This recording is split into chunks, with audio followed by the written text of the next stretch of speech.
Yang pertama bangun pagi tadi. Bangun pagi-pagi dan hindarkan tidur setelah Itu bahaya subuh itu ya. Itu penyakit tuh, Ustaz, ya. Itu penyakit.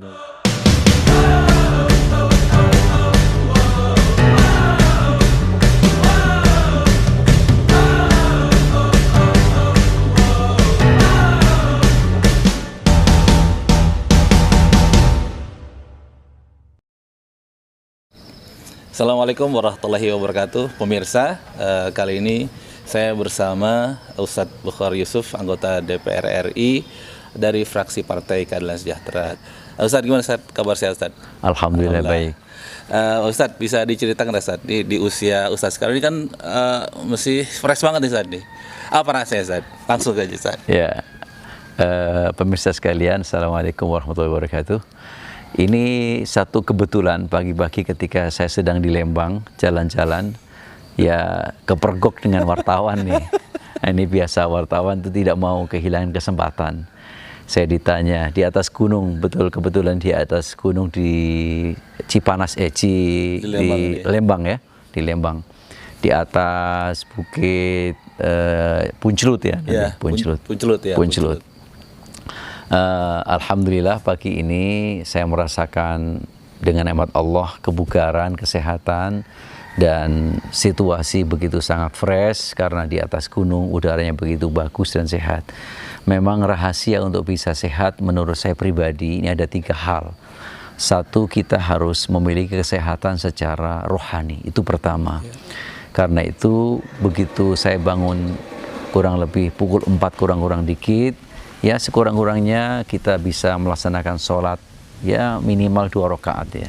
Sebelum sholat subuh, kemudian kita laksanakan sholat subuh, setelah itu lanjutkan dengan tilawah. Jangan lupa, tilawah Quran itu adalah makanan spiritual kita. Kalau tidak ada, kita kehausan. Minimal 1 juz kalau bisa. Kalau tidak bisa, ya sebagian nanti ditambah sehingga nanti ada genapnya sehari semalam bisa 1 juz. Setelah itu 1 juz saja.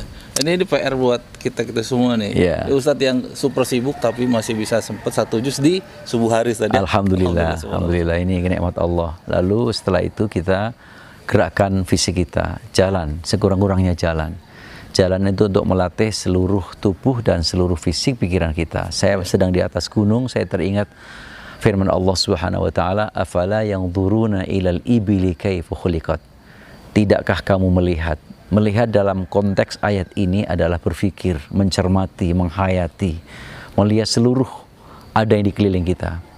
Kepada ibil itu adalah binatang yang disebut dengan unta yang sangat istimewa. Kaifa khuliqat, bagaimana Allah menciptakan binatang unta itu yang memiliki kemampuan jarak yang sangat jauh untuk berjalan tanpa minum, tanpa makan. Itu satu-satunya adalah unta. Ilal ibili kaifa khuliqat wa ilas samai kaifa rufi'at. Dan dari gunung itu kita bisa menengok ke atas yang begitu luas langit. Langit ini bisa memberikan perlindungan. Jadi di saat kita sedang bersedih, di saat kita sedang kecil hati, maka Allah ada di atas. Allah ada di atas kita semuanya, dan langit itu menjadi pengayom kita yang demikian besar, demikian luas, sehingga hati kita nggak kecil, ternyata luas. Kalau kita di atas gunung, maka kita di atas ini bisa melihat ke bawah. Lalu wa ilal jibali kaifa nusibat, bagaimana gunung itu Allah tancapkan sebagai paku bumi, dan di atas gunung kita bisa melihat di bawah semua kecil. Jadi kalau cara fikir kita, kalau hati kita, kalau pikiran kita itu semua serba atas, maka yang bersifat bumi itu kecil. Jadi ternyata posisi, jabatan, kedudukan, harta, semua itu kecil di mata Allah yang di atas.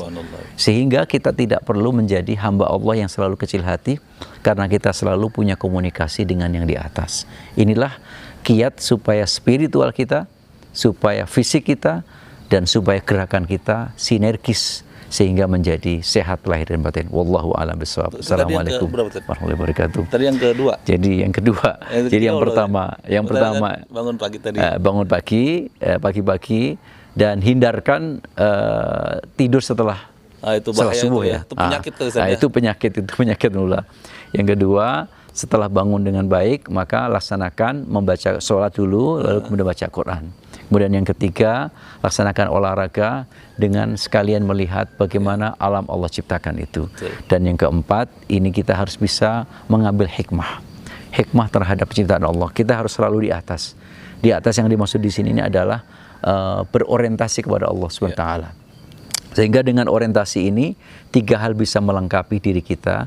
Akhirnya kita bisa menjadi bugar. Semoga kita Allah SWT, semoga kita semuanya diberikan kebugaran oleh Allah, lahir batin dan sinergis semua fisik, pikiran dan gerak langkah kita. Kalau untuk makanan Ustadz ada yang dipantang atau Alhamdulillah ada sampai anjuran sekarang buat kita makannya apa aja gitu? Makan yang penting itu jangan kelewatan. Jangan kelewatan lapar, jangan kelewatan kenyang. Oh itu pasti ya. Makan apa saja yang penting sehat gitu. Iya. Kemudian saat ini Ustadz kan anggota dewan saat ya sekarang nih. Ya. Kemudian kalau sebelum jadi anggota dewan itu Ustadz apa Ustadz? Ya, saya tentu dai ya, memiliki tugas-tugas yang sangat multi dimensi. Ada kaitan dengan sosial, ada kaitan dengan pendidikan, ada kaitan dengan usaha bisnis kecil-kecilan, ada kaitan dengan rumah tangga, ada kaitan dengan anak-anak dan seterusnya. Tetapi intinya adalah kita adalah makhluk sosial dan kehidupan saya memang lebih banyak berkecimpung dalam bidang pendidikan, dakwah dan sosial. Kalau sebelum anggota dewan itu tadi kan aktivitas banyak saja. Kalau mungkin diinformasikan ke kita, mungkin juga netizen pengen tahu nih, Ustadz itu dulu belajar di Indonesia jadi tahu agama luas terus bisa jadi anggota dewan gitu. Background saya memang dulu dari kampung ya. Saya dilahirkan di Jepara, lalu sekolah dan nyantri itu adalah ikut pondok di pesantren di Jepara sampai selesai sanawiyah, selesai aliyah, selesai madrasah ibtidaiyah, selesai sekolah diniyah khusus agama dan juga selesai di pengajian di kampung saya, lalu kemudian juga di pesantren. Setelah itu saya ke Jakarta, saya sempat belajar di Libya 2,5 tahun, setelah itu saya ke Madinah, setelah itu ke Pakistan, baru kemudian saya balik ke Jakarta tahun 93, jadi sudah lama. Banyak kesan. Jadi Libya, Madinah, terus Pakistan. Itu S1 atau gimana? Atau S2? Iya, S1-nya di Madinah, S2-nya saya di Pakistan ya. Sebentar tapi. Ya sebentar ya. Itu background-nya apa, Ustaz? Ya, background hampir mayoritas memang agama ya. Agama. Syariah gitu, Ustaz ya. Ya, agama, bidang hadis, ilmu hadis dan studi Islam serta bahasa Arab. Gitu, Ustaz ya. Jadi gitu guys ya, jadi walaupun yang bisa kita ambil pelajaran dari Ustadz nih, tetap sehat, kemudian bekal agama juga kita harus ada sebelum kita tempur Ustadz ya. Yes, yeah. Kalau bisa dibilang tempur gak Ustadz di parlemen itu Ustadz? Karena kan kita banyak muatan-muatan yang harus kita bawa nih ya dari warga kita nih, amanah gitu ya, atau aspirasi ya. Aspirasi. Nah, kemudian bertemu dengan partai-partai ini yang mungkin agak kurang setuju dengan berbeda-beda dengan aspirasi yang akan kita bawa itu. Itu gimana, Ustaz? Ya, itu adalah seni berkomunikasi. Seni berkomunikasi itu di parlemen ini menarik karena hakikat kehidupan ada di sana. Semua warna manusia yang hidup di bangsa negara ini ada di sana. Nah, itulah seni kita komunikasi. Kita tidak boleh menjadi manusia yang merasa menang sendiri dan merasa paling benar sendiri. Juga tidak boleh menjadi manusia yang kaku, tetapi kita juga harus humble, supel. Namun koridor-koridor nilai-nilai moralitas, nilai-nilai keagamaan itu harus menjadi karakter kita supaya kita bisa menjadi orang yang terhormat di mata Allah dan ciptaan manusia.